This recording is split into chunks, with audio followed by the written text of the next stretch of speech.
तो भाई देखो, हो क्या रहा है ना कि जब से ये सोशल मीडिया वगैरह आया है तब से एक पार्टनर को धोखा देना बहुत ज़्यादा आसान हो गया है।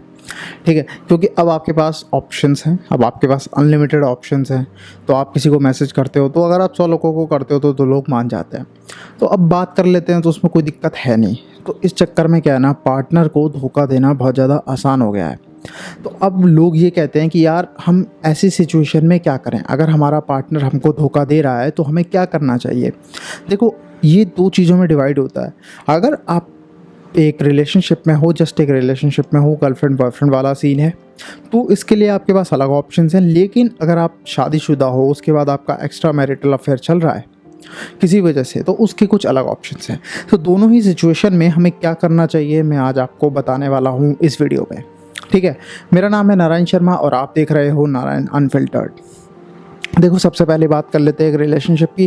देखो, एक रिलेशनशिप ऐसा होता है कि उस पे ना कोई सोशल कंस्ट्रेंट नहीं होता। इसका मतलब ये होता है कि आप ना सोशली लायबल नहीं होते किसी चीज़ के लिए। मतलब आपको ऐसा नहीं होता कि आपके 40 लोगों को पता है कि आपकी शादी हो गई है।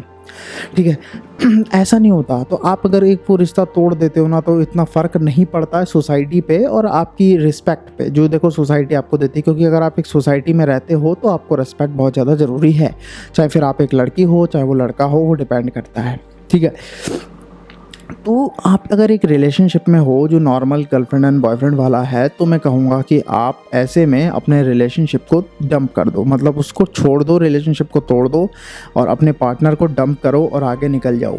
सिंपल, ना उससे कुछ बोलो ना उससे कुछ कहो, जो है सो है, छोड़ो, जाओ, ख़त्म करो। उससे हाथ जोड़ो कि बाबा अब हो गया, इससे ज़्यादा मैं नहीं सह सकता, और जय माता दी करके निकल जाओ। देखो, ये सबसे अच्छा तरीका है।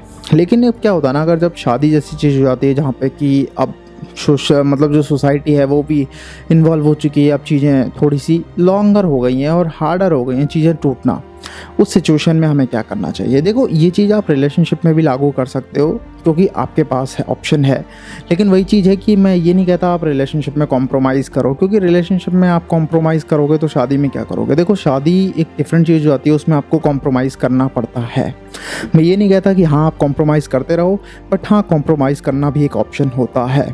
तो देखो, अगर आप एक रिलेशनशिप में नहीं हो, आपकी शादी हो चुकी है, उसके बाद आप सोच रहे हो कि अब मुझे क्या करना चाहिए, तो देखो एक ही ऑप्शन है, आप उनके पास जाओ, बात करो। देखो, आप उनके पास जाओ, बात करो। मुझे ये पता लगा है, लड़ने की ज़रूरत नहीं है। देखो, चीज़ें की लड़ोगे तो कोई मतलब नहीं होगा और आपकी शादी बर्बाद होगी और चीज़ें बिगड़ेंगी। क्योंकि देखो, जो चीज़ चल रही है, जो गलती चल रही है, वो ऑलरेडी चल रही है, तो उसको आप कुछ नहीं कर सकते। तो आप अपने हस्बैंड के या वाइफ के पास जाओ, जो भी आपको ऐसे साथ, मतलब जो भी आपके साथ ऐसा कर रहा है, उनके पास जाओ, बैठो और उस बारे में बताओ, प्रॉपर तरीके से बताओ। लड़ने की कोई ज़रूरत नहीं है। ठीक है, थोड़ा अनकंफर्टेबल लगेगा बट कोई दिक्कत नहीं है, आपको लड़ना नहीं है। और बैठो और समझो चीज़ों को कि एक्चुअल में कहाँ गलती रही। उनसे क्वेश्चन करो कि एक्चुअल में कहाँ कमी रह गई जो आपको बाहर जाना पड़ा। देखो, कभी कभी ऐसा होता है ना कि सिर्फ एक पार्टनर की गलती नहीं होती कि वो बाहर जाके मुंह मार रहा है, देखो एक्स्ट्रा मैरिटल अफेयर रख रहा है। इसमें कभी कभी गलती ये भी होती है कि इंसान खुद नहीं कुछ दे पाता है। ठीक है, ये रिलेशनशिप में भी चलेगा कि अगर आप रिलेशनशिप में चाहते हो, आप बहुत सीरियस रिलेशनशिप में हो, तो आपको पूछो उस इंसान से कि भाई ऐसा क्या है, क्या गलती है, आप उस गलती को ढूंढो। देखो, कहीं ना कुछ रहता है। ये चीज़ें तभी आती है जब आप दोनों के बीच में कुछ ना कुछ मिसकम्युनिकेशन होता है, जब कुछ ना कुछ चीज़ें छूटती हैं। उनको कोशिश करो कि उन चीज़ों पे आप काम करो, उन चीज़ों को बातों में आओ एक दूसरे की और समझो कि क्या गलती है। और जब आपको गलती पता लगे तो उस पर दोनों मिलके काम करो। क्योंकि देखो, आपको अपने पार्टनर को भी दिखाना होगा जब आप रिलेशनशिप में हो या मैरिज में हो कि देखो यार, इस पे इम्पैक्ट सिर्फ मेरी ज़िंदगी पे नहीं बल्कि आपकी ज़िंदगी पे भी पड़ रहा है। ठीक है, और अब जब मुझे ये चीज़ पता लगी है, जब मुझे ये चीज़ पता लग चुकी है, तो अब मैं नहीं चाहता कि ऐसी चीज़ें कंटिन्यू हो।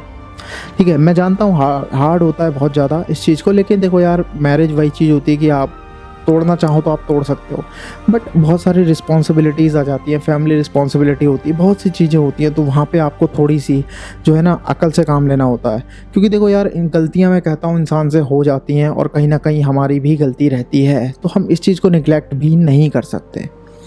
तो मैं आशा करता हूँ कि ये वीडियो आपको थोड़ी बहुत हेल्पफुल लगी होगी, कुछ मदद हुई होगी। मैं मिलता हूँ आपसे नेक्स्ट वीडियो में, तब तक अपना ख्याल रखना, क्योंकि आप बहुत इंपॉर्टेंट हो मेरे दोस्त।